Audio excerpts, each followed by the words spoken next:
Welcome back to another first impression, this time for the anime Sentenced to be a Hero. Synopsis on any list.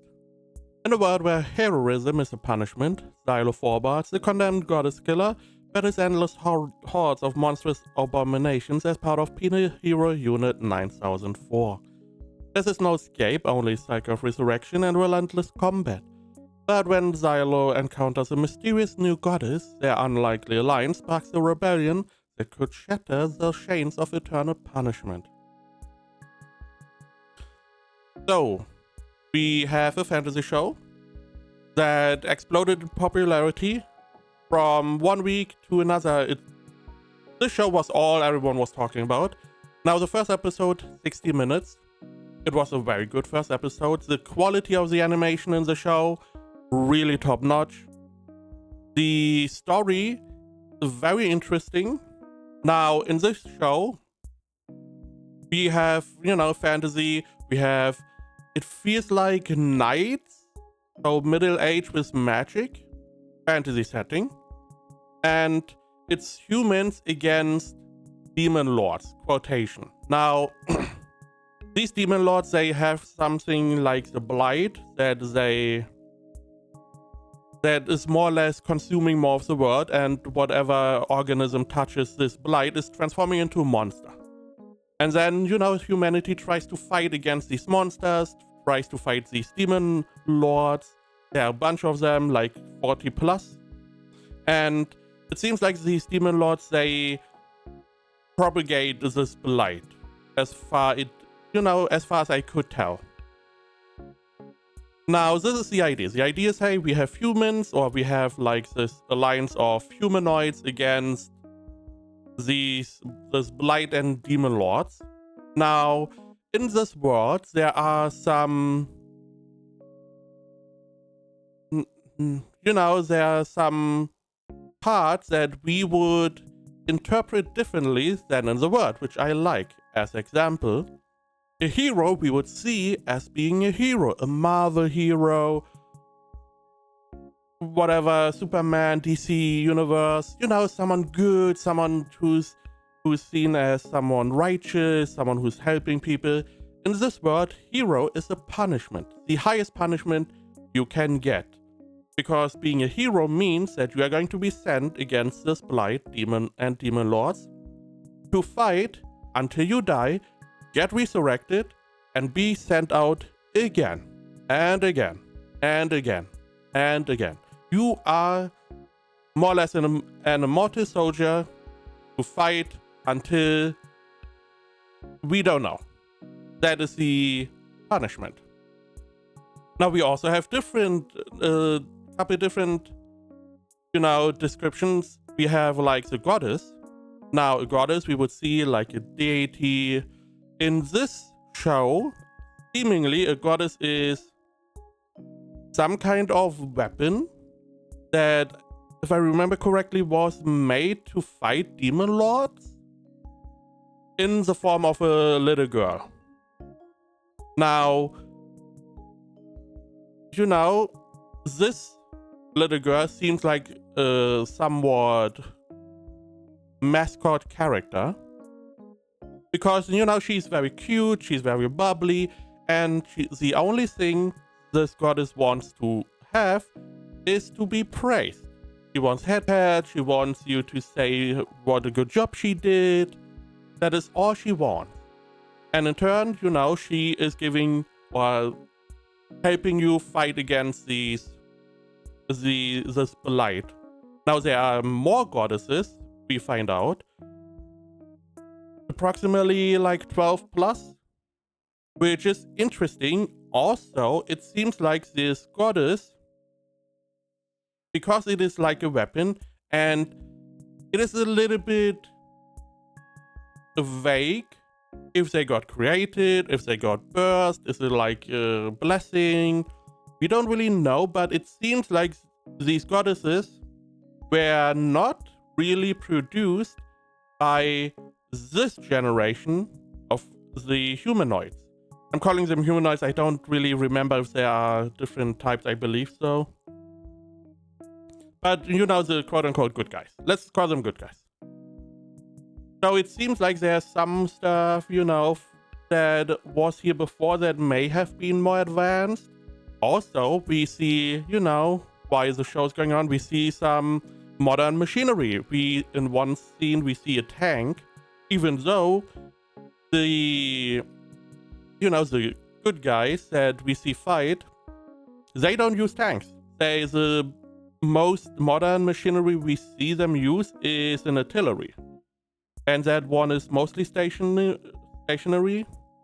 So that it means, well, it seems like there was a more advanced civilization at one point. What happened? We don't know. We have no idea what really went on.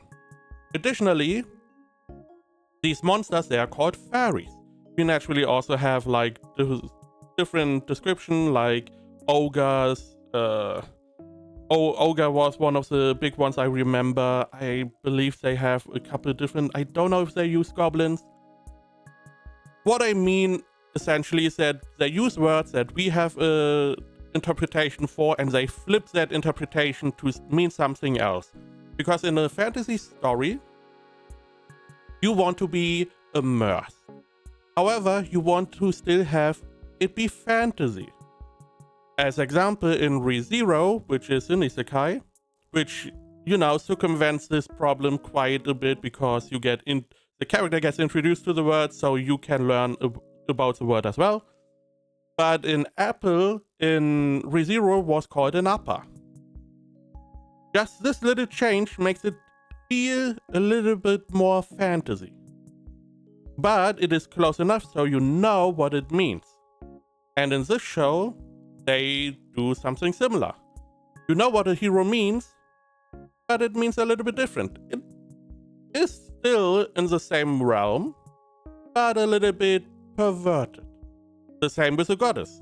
Because these goddesses, they are very strong. You can see them potentially be seen as a deity, but they are a little bit different. Which, again, makes it familiar, but still feel fantasy.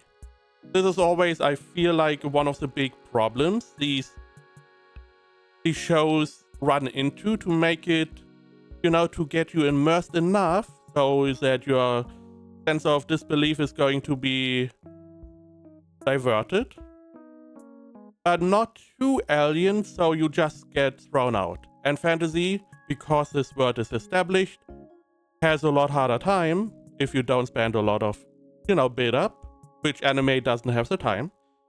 In contrast, isekai gets around that because the character is new, so it doesn't feel weird to explain the word to the character and therefore to the viewer. But that is just a little side tangent, or a long one, as always.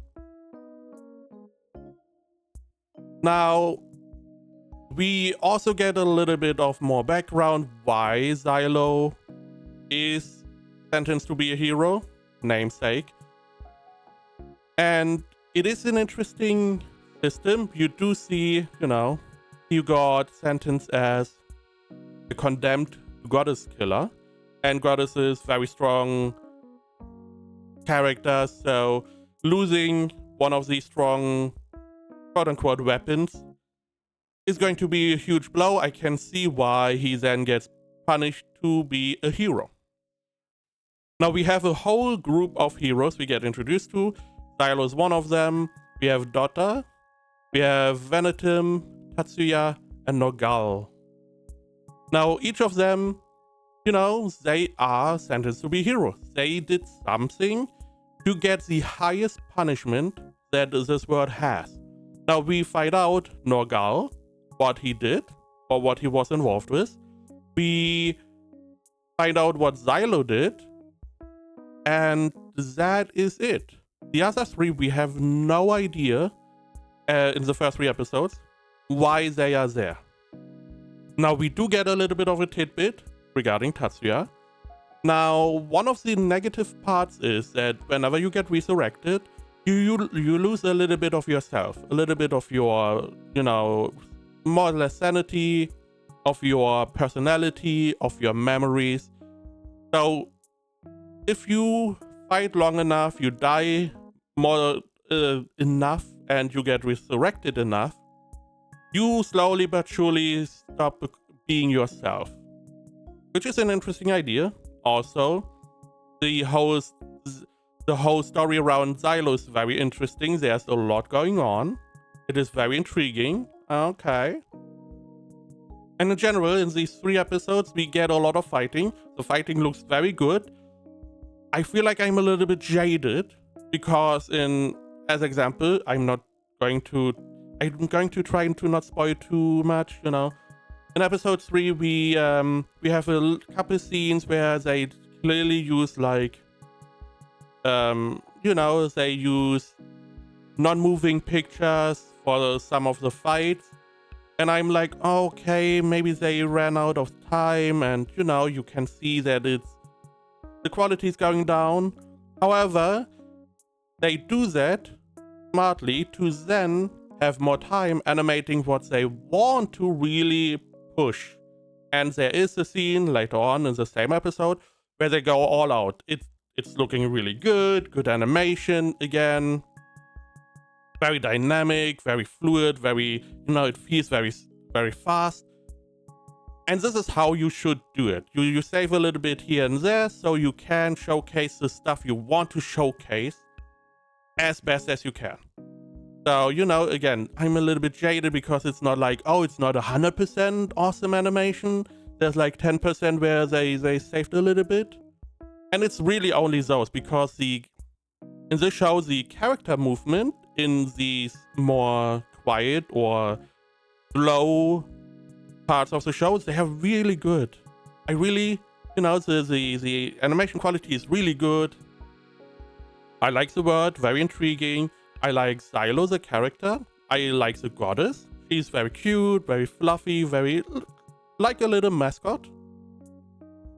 I like the intrigue. I have a lot of ideas about the show, which is what I want from, you know, like a show like this, because there's a lot of stuff going on. At the end of episode 1, you have a lot of, you know where you're sitting, and it's going to be very interesting. You can see the writing on the wall, but you don't know if you see the whole writing or if there's more. And it is really well done. The magic system, we don't really get a lot of answers in these 3 episodes. So we will have to wait. I also don't know if we ever get more answers, because we are, you know, sentenced to be a hero. We are one of the biggest criminals on this side, and it's like, do we ever get the information? I do like that some characters we have in these 3 episodes, we already have character growth that some shows don't manage in the whole season. We have Xylo, who grows as a character, who's like, okay, you know, you see him softening up a little bit. We have, as example, we have Patosh Kivya. What a name. We see her grow. Okay.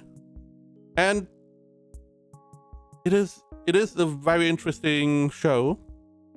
I can definitely see why people are interested. I just don't know why the big hype, where the big hype came from, because it felt a little bit unnatural, to be honest. There are some shows that, you know, that do something very different. Takopi's Original Sin, as example, where it's like, okay, I can see why people are like, oh, you have to watch it. In Sentenced to be a Hero, we have a somewhat grim fantasy world where we have perverted interpretation of some of these titles, and very good animation, awesome animation. I can see that, you know, you would recommend this one, but it felt a little bit over the top. You know, it felt a little bit weird. Not that I disagree, but, you know, I do want to go into some of my series, but video is already long enough. Let's go ratings. Any list has it at 81%. My anime list at 8.38, which is good to see that people did vote. There are enough people that did go and are like, yo, good show. Now, how many of these are... I saw some videos about, oh, they didn't censor stuff. No, they censored. No, it is uncensored. And I'm like, does it matter too much? I personally would like all shows to be as close to the original, or the original the creator wants, to be as close to that as possible. If the creator's like, hey, I want to change some stuff, okay. It's your creative work. Let's see what you change. Now, in some cases, like Love is War, some people they were better creators before than now, supposedly. However, in most cases, I just want to have the best potential, creative work in front of me than possible. And I'm going to trust the creator more than I'm going to trust some stupid board meeting of people, oh, we need to censor this or do this. No, just give me, don't change the original work. How it came from Japan, translate the work how it is, show me how it is. You can have, if you want, a censored version, if it's too much. Additionally, where you censor some of the stuff, but I want to be able to see the uncensored version. Simple as that. If I don't like it, guess what? I have free will. I can just be like, meh, not gonna watch it. Simple as that. Now, I would give it, at this point, I would give it a 9 out of 10. I would definitely recommend this one. We will see how it is going to continue, if it is going to delve into some of these more interesting parts of the world. I did have a problem with my ratings because I more or less, the last couple shows I rated, luckily first impression mostly, I just rated without really adhering to my system, which was the whole point for, thinking up a system. And, in that system, a 9 is like a show you would, if someone comes to you, a show I should watch this season, I would present this one as example. Simple as that. An 8 would be like if someone was a little bit more specific about genres, about what they want to see, then I would put this one fourth. But this one is, in my opinion, good enough to just recommend if someone wants to see an anime this season. Now, I have a couple ideas about the world. We see some advanced, weaponry in some of these shots, like the tank, which makes me question if there was a more advanced civilization in this world that fought against these demon lords, potentially lost whatever, and that at the time a hero was what we would consider a hero. A fighter, more or less. It's stupid to explain words with words, but someone on the humanoid side that was seen as very strong, very capable, that people put their hopes in to help fight against the demon lords. That is what I assume was what people called a hero, let's say 1,000 years ago. I don't really know when. However, with time, this more or less got perverted into a punishment, because if you entertain the thought, you have this warrior who's very strong. He is killing like demon lords left and right, and then he gets killed. He's gone. But what if you can resurrect him? It makes sense. He's one of the strongest warriors you have. He dies, you bring him back, he can kill another couple demon lords. It makes sense to give him immortality. Now with time he would lose his personality, he would lose his memories, and it would, he would be a senseless killing machine at some point, potentially. But it makes sense that this is what maybe in the past was called a hero, and that got perverted into punishment. Now we see that there is some influence that something like a church is, having on the world, and I feel like that slowly but surely the humanoids got corrupted by, I don't know. That is where, there's a lot of behind the scenes. We know, as example, which is a spoiler, that Xylo more or less got betrayed, and that is how he became a hero.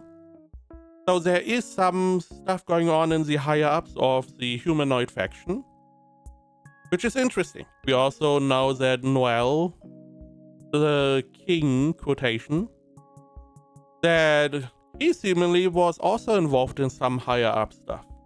Now, of all these characters, the only character I really am suspicious of is Dota. Now, he's a thief. I did not mention him before. But again, a little bit spoilery. He is able to steal the right item at the right time. It is very weird. I feel like he is a big enemy.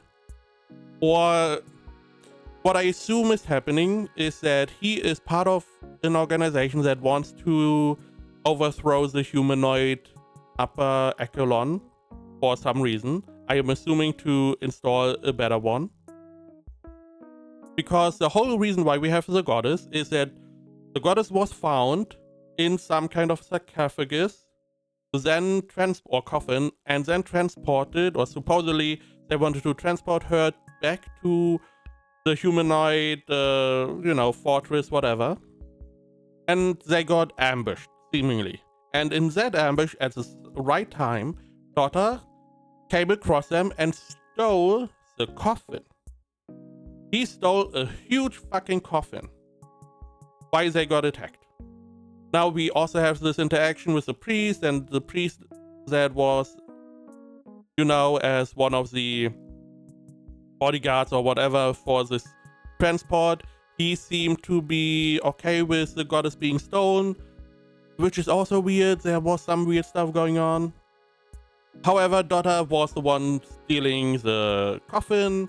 The goddess then meets Xylo. They do, they get closer to each other, do the pact thingy. We now have the goddess on our side. Fine. Dota also seemingly has one of the magic staffs that the knights use. By the way, it did also not mention that the knights are fucking useless in this whole show. The main force of the humanoids are useless against anything bigger than one enemy. And even then, they need like 3 knights to fight one enemy. They are really bad. But they are, they are unable to fight, but they are like, oh, we are the real fighter and you are just a hero and you are useless. Which the woman down here, Yuusha Kei, she's a knight, but she does seem to change until, with episode 3 slowly. Nonetheless, Dota also had one of these magic staffs that's a nice use that is able to, I believe, cast like lightning. Now this one, even though it was called Thunder Staff, typical thing, even though I assume he did not get this one from the humanoid faction, he probably stole it from one of the knights. Additionally, in the first episode, while we fight, we need a specific item from the humanoid camp. The hero is not really part of the humanoids. He has like he's only really fighting in this episode because if the knights die, then he's going to be held responsible. So he's like, okay, I'm going to help them out. But to fight against the demon lords, they need a specific item, which, surprise, surprise, Dota, while the fight was going on, snuck into the humanoid camp, which had like 1,000 soldiers, thousands of soldiers, stole this item and brought it to Xylo. Again, very suspicious, and you know, whenever other people are there, he disappeared, he is somewhere else, he is not staying around long enough to really get a read on him. He is very suspicious, very suspicious. We also don't know why he was sentenced to be a hero. We know Xylo because he is a supposed goddess killer. We know Notel because he was, involved in some higher echelon bullshit. We don't know Tatsuya because he has lost most of his memories. We don't know Zentim or whatever. We don't know much about Venetim at all. But Dota, he's a thief. How did he get sentenced to something worse than death? Very suspicious. But that is all. Definitely a good show. Definitely recommend it.